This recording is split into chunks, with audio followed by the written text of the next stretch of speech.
తాకట్లో ఉన్న మీ బంగారాన్ని విడిపించి ఆ రోజు ఆన్లైన్ రేటుకి కొంటాం. Sharma gold company.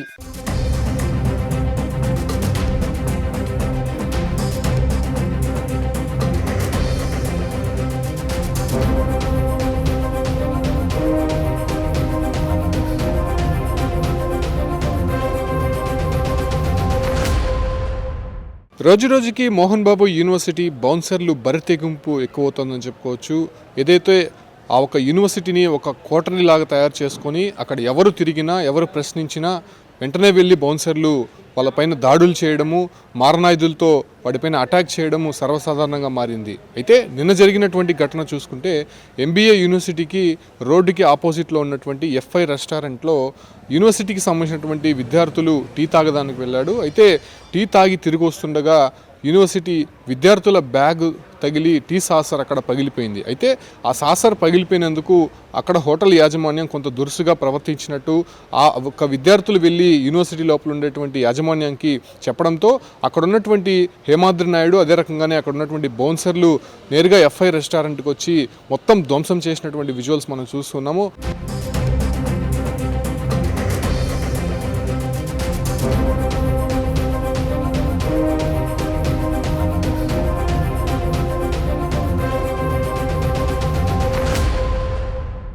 ఏదైతే రెస్టారెంట్ లోపల ఉన్నటువంటి ఫర్నిచర్తో పాటు సీసీ కెమెరాలు కూడా మొదటగా ధ్వంసం చేసి అక్కడ ఎటువంటి ఆధారాలు లేకుండా వాళ్ళని భయభ్రాంతులకు గురి చేసినటువంటి ఘటన చోటు చేసుకుంది. అయితే ఆ ఒక్క ఘటన తెలిసినటువంటి మంచు మనోజు నిన్న రాయచోట నుంచి ఇవాళ ఉదయం ఏదైతే మోహన్ బాబు యూనివర్సిటీ వద్దకు చేరుకున్నారు. అయితే ఆయన చేరుకొని ఎఫ్ఐ రెస్టారెంట్ లోపల ఉన్నటువంటి దృశ్యాలు మొత్తం కూడా ఆయన పరిశీలించారు. అయితే ఇంత దౌర్జన్యంగా ఏదైతే మోహన్ బాబు యూనివర్సిటీలో బౌన్సర్లు బరితెగింపు అనేది ఆయన పూర్తిగా ఖండించారు. నేను గతంలోనే అనేక సందర్భాల్లో చెప్పాను, విద్యార్థులు చదివేటువంటి యూనివర్సిటీలో బౌన్సర్లకి పనేముంటుంది, అక్కడ చదివేటువంటి విద్యార్థుల్ని కూడా ఇలాగే బెదిరింపులకి పాల్పడుతున్నారు. ఇలాంటి బెదిరింపులకు సంబంధించి విద్యార్థుల తల్లిదండ్రులే ఒకసారి ప్రెస్ మీట్ పెట్టి చెప్పినటువంటి ఘటనలు మనం చూసాం. సో అక్కడ ఉన్నటువంటి హాస్టల్స్ కావచ్చు, లేదంటే ఇలా రెస్టారెంట్స్, చిన్నపాటి టీ కొట్టుల దగ్గర కూడా వీళ్ళు ఇక్కడ డబ్బులు వసూలు చేస్తున్నట్టయితే అనేక ఆరోపణలు ఉన్నాయి. దీనికి సంబంధించి కూడా మంచు మనోజ్ అనేక సందర్భాల్లో కూడా ఫైట్ చేశారు. సో మనం చూస్తూనే ఉన్నాం, మోహన్ బాబు బౌన్సర్లకు సంబంధించి అనేక సందర్భాల్లో కూడా అటు పోలీసులు కూడా కొంత నిమ్మకు నీరెత్తినట్టు వ్యవహరించినట్టు ఘటనలు చూసాం. ఇటీవల చూసాం ఏదైతే రంగంపేట వద్ద జర్నలిస్టుల పైన దాడి చేశారు, అక్కడ కెమెరాలు మొత్తం కూడా ధ్వంసం చేశారు. అయితే అక్కడ సీసీ ఫుటేజ్ ఉన్నప్పటికీ కూడా పోలీసులు మాత్రం అక్కడ సీసీ ఫుటేజ్ లేదు అనేటువంటి విషయాన్ని అక్కడ బౌన్సర్లు చెప్పడంతో కేవలం ఏదైతే అక్కడ నామమాత్రంగా వాళ్ళపైన కేసులు నమోదు చేసినటువంటి ఘటన. అదే రకంగానే జర్నలిస్ట్ రంజిత్ పైన కూడా దాడి ఘటన నేపథ్యంలోనే హైదరాబాద్లో చోటు చేసుకుంది. సో వీటన్నిటిని చూసుకుంటే ఏదైతే మోహన్ బాబు యూనివర్సిటీకి సంబంధించి తమను ఎవరైనా వేలెత్తి చూపినా లేకపోతే ప్రశ్నించినా ఒక మాట అన్నా మేము ఊరుకునేది లేదు అనే విషయాన్ని వాళ్ళు హెచ్చరిస్తూనే అటాక్లు చేస్తున్నటువంటి ఘటనలు మనం అనేకంగా చూసాం. ఇటీవల మంచు మనోజు ఏదైతే మోహన్ బాబు యూనివర్సిటీ వద్దకు వెళ్ళినప్పుడు కూడా ఏదైతే వాళ్ళ అవ్వాతాత సమాధుల వద్దకు వెళ్ళేటప్పుడు అక్కడ ఉన్నటువంటి మీడియా ప్రతినిధులు అదే రకంగానే మంచు మనోజుకి సంబంధించినటువంటి బౌన్సర్ల మీద కూడా అక్కడ మోహన్ బాబు బౌన్సర్లు దాడికి పాల్పడ్డాం. సో అదేదో ఒక కోటరీలాగా తయారు చేసుకొని అక్కడ ఎవరు ఎంటర్ అయినా ఎవరు ప్రశ్నించినా కూడా ఇదే రకమైనటువంటి ట్రీట్మెంట్ ఉంటుందనేటువంటి ఒక వార్నింగ్ కూడా అనేక సందర్భాల్లో ఇస్తున్నటువంటి పరిస్థితి. అయితే ఇవాళ ఉదయం మంచు మనోజ్ ఎఫ్ఐ రెస్టారెంట్ దగ్గరకు వచ్చి అక్కడ ఉన్నటువంటి వారిని అంతా కూడా పరామర్శించారు. ఎందుకంటే ఏదైతే మంచు మనోజ్కి కొంత సపోర్ట్గా కొంత సన్నిహితంగా ఉండేటువంటి వారిపైన టార్గెట్ చేస్తూ మోహన్ బాబుకు సంబంధించినటువంటి బౌన్సర్లు ఇలా దాడులకు పాల్పడ్డాడు.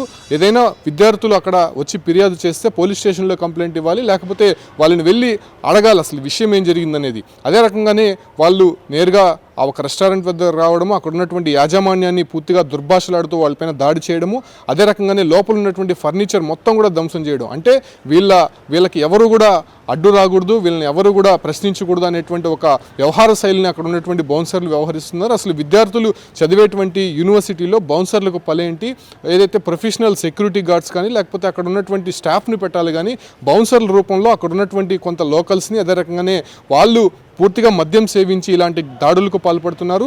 అక్కడ ఉన్నటువంటి పోలీసులు కూడా అనేక సందర్భాల్లో ఫిర్యాదు చేసినప్పటికీ కూడా పోలీసులు ఎందుకో అక్కడ పట్టించుకోవట్లేదు అనేటువంటి విషయాలు కూడా బయటకు వస్తున్నాయి. అదే రకంగానే తెలంగాణ సంబంధించినటువంటి ప్రభుత్వం కూడా ఏదైతే బౌన్సర్ల విషయంలో చాలా కఠినమైనటువంటి హెచ్చరికలు అయితే జారీ చేసింది. ఒకవేళ బౌన్సర్లు కానీ సామాన్య ప్రజలపైన కానీ లేకపోతే మరెవరిపైన కూడా దాడులకు పాల్పడితే తోలు తీస్తామని చెప్పి కూడా అటు తెలంగాణ ప్రభుత్వం హెచ్చరికలు అయితే జారీ చేసింది. ఇది కూడా మోహన్ బాబు సంబంధించినటువంటి ఇష్యూలోనే జరిగింది. కాకపోతే ఎందుకు ఆంధ్రప్రదేశ్ ప్రభుత్వము ఇన్ని దాడులు జరుగుతున్నా కూడా మోహన్ బాబు యూనివర్సిటీకి ఆపోజిట్లో ఉన్నటువంటి కొన్ని రెస్టారెంట్స్, అదే రకంగానే హాస్టల్స్లో ఇంత దౌర్జన్యాలకి పాల్పడుతున్నా, అదే రకంగానే విద్యార్థులను కూడా అనేక సందర్భాల్లో బెదిరింపులకు పాల్పడుతున్నా, ఇలా మీడియా ప్రతినిధులపైన దాడులకి చేస్తున్నా కూడా ఎందుకు ప్రభుత్వం పట్టించుకోవట్లేదు అనే విషయాలు కూడా కొంత చర్చనీయాంశంగా మారుతుంది. కంప్లీట్గా సపోర్ట్ చేస్తూనే ఇలా లోపాయకారి ఒప్పందంలో ప్రభుత్వం కూడా ఉంది అనేటువంటి విమర్శలు కూడా వినిపిస్తున్నాయి. లేకపోతే ఇన్ని దాడులు జరుగుతున్నాయి, బహిరంగంగా దాడులు చేస్తున్నారు, బౌన్సర్లు అక్కడ పూర్తిగా మద్యం సేవించి వీళ్ళపైన దాడులకు పాల్పడుతున్నారు. లోకల్స్ కొంతమంది అనేక సందర్భాల్లో కూడా ఏదో మోహన్ బాబు తమకు వత్తాసు పలికినట్టు, ఆయన ఒకల్తా తీసుకున్నట్టు వీళ్ళు వెళ్ళి వాళ్ళపైన దాడులు చేయడము, విద్యార్థులపైన అనేక సందర్భాల్లో దుర్భాషలాడము, ఇలా ఎవరైనా విద్యార్థులు వెళ్ళి ఇలా జరిగిందని చెప్తే అక్కడ ఏం జరిగిందో కూడా తెలుసుకోకుండా ఇలా దౌర్జన్యాలకు పాల్పడడం వెనుక పూర్తిగా కూడా మోహన్ బాబు బౌన్సర్ల పట్ల మండిపడుతున్నారు. మంచు మనోజ్ కూడా పూర్తిగా పోలీస్ స్టేషన్లో ఫిర్యాదు చేయడానికి అయితే వెళ్ళినట్టు తెలుస్తుంది.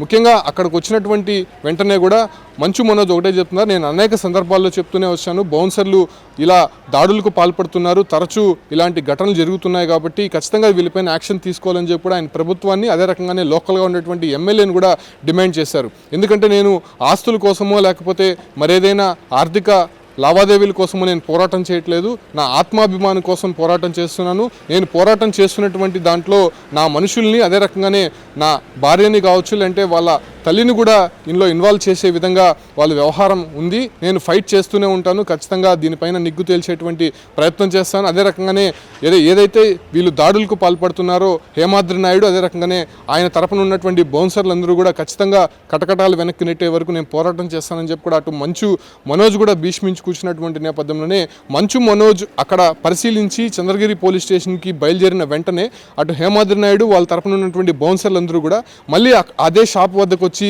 వాళ్ళని బెదిరించే ప్రయత్నం అయితే చేస్తున్నారు. మీరెందుకు వాళ్ళతో మాట్లాడుతున్నారు, అసలు మిమ్మల్ని షాపులు తెరవమని చెప్పి ఎవరు చెప్పారు అనే బెదిరింపులకు పాల్పడేటువంటి వ్యవహారం అక్కడ కనిపించింది. వెంటనే మంచు మనోజ్కు అక్కడ ఉండేటువంటి వాళ్ళు ఫోన్ చేయడంతో ఆయన పోలీస్ స్టేషన్కి వెళ్లకుండా మళ్ళీ తిరిగి అదే ప్రాంతానికి రావడంతో అక్కడ హేమాద్రి నాయుడుతో పాటు మరికొంతమంది బౌన్సర్లు కూడా అక్కడ బరితెగింపు చేస్తున్నటువంటి దృశ్యాలు ఆయన ప్రత్యక్షంగా చూశాడు, మీడియాకు కూడా చూపించినటువంటి పరిస్థితి. దీనిపైనే అక్కడ ఉన్నటువంటి సిఐకి కూడా ఫోన్ చేశారు. కాకపోతే ఆయన వెంటనే మేము వస్తున్నామని చెప్పినప్పటికీ అక్కడికి పోలీసులు వెంటనే రాకపోవడము, అదే రకంగానే మంచు మనోజ్ కూడా ఇలాంటి ఘటనలు జరిగినప్పుడు ఎందుకు రెస్పాండ్ కావట్లేదు అనే విషయాలపైన కూడా ఆయన మళ్ళీ ఒకసారి ఫైర్ అయింది. చంద్రగిరి పోలీస్ స్టేషన్లో మంచు మనోజ్ వాళ్ళపైన ఫిర్యాదు చేసేటువంటి అవకాశం అయితే కనిపిస్తుంది. సో ఈ బౌన్సర్ల వ్యవహారానికి సంబంధించి ఏపీ ప్రభుత్వం ఫుల్ స్టాప్ పెట్టాల్సినటువంటి అవసరం ఉంది. ఎందుకంటే అనేక సందర్భాల్లో బౌన్సర్లు దాడులకు పాల్పడుతున్నా, ఇలా నేరుగా మారణాయుధులతో అటాక్ చేస్తున్నప్పటికీ కూడా ఎందుకు పట్టించుకోవట్లేదు అనే విమర్శలు కూడా వినిపిస్తున్నటువంటి నేపథ్యంలోనే అసలు మోహన్ బాబు యూనివర్సిటీ లోపల ఏం జరుగుతోంది అనే విషయాలు కూడా నిగ్గు తేల్చాలని చెప్పి మంచు మనోజ్ డిమాండ్ కూడా వినిపిస్తున్నటువంటి పరిస్థితి కనిపిస్తుంది.